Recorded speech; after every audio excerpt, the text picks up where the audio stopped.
La Grande Guerre, nombreux sont ceux qui n'en parlent pas, mais qui ne l'oublieront jamais. La France, durant cette guerre, aura perdu 1 450 000 soldats et 6 441 000 reviendront, mais la moitié sera blessée. Dans un monde dur, implacable et dénué de sentiments, notre devoir est de les amener à aimer notre patrie et de faire en sorte qu'ils soient fiers d'être français. C'est l'affaire des parents et des grands-parents, celle des enseignants, qui font participer les enfants des écoles au concours de la résistance ou aux cérémonies de ravivage de la flamme. Permettez-moi, Monsieur le Président, cher François, au nom du Conseil municipal avec Jacques Pierson, de vous remercier, de vous féliciter pour ce mouvement, cet engagement que vous avez avec vos camarades anciens combattants au service des anciens combattants, au service de la mémoire. On a aujourd'hui une commémoration très particulière. Et vous évoquiez tout à l'heure ces millions de morts.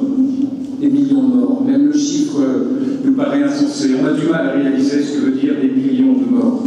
Des millions de morts jeunes, des jeunes hommes, des forces vives d'un pays. Et pourtant, cette guerre, elle est encore fortement incarnée. Elle est des visages, elle est des témoignages, elle est des noms, qui nous rappellent tous les jours que ce n'est pas des millions, c'est des hommes dont on connaît le nom, le prénom, l'histoire. Ce sont des portraits dans nos familles, sur les murs, des portraits de parents, de grands-parents, d'arrière-grands-parents, de grands-oncles.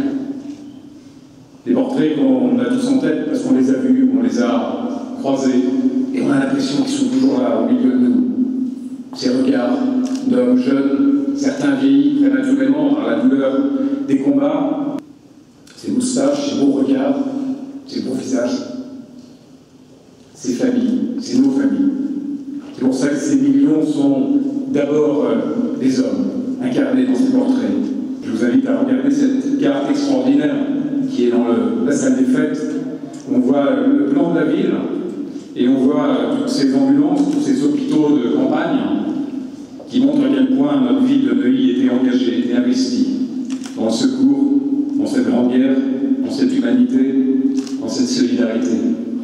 Et souvent, alors que la ville est caricaturée, on a envie de leur dire, regardez ce que nos contemporains ont fait au cours de cette grande guerre.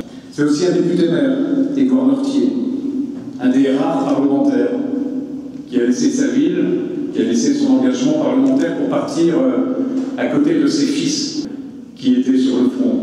Il est parti et en quelques mois, il est décédé.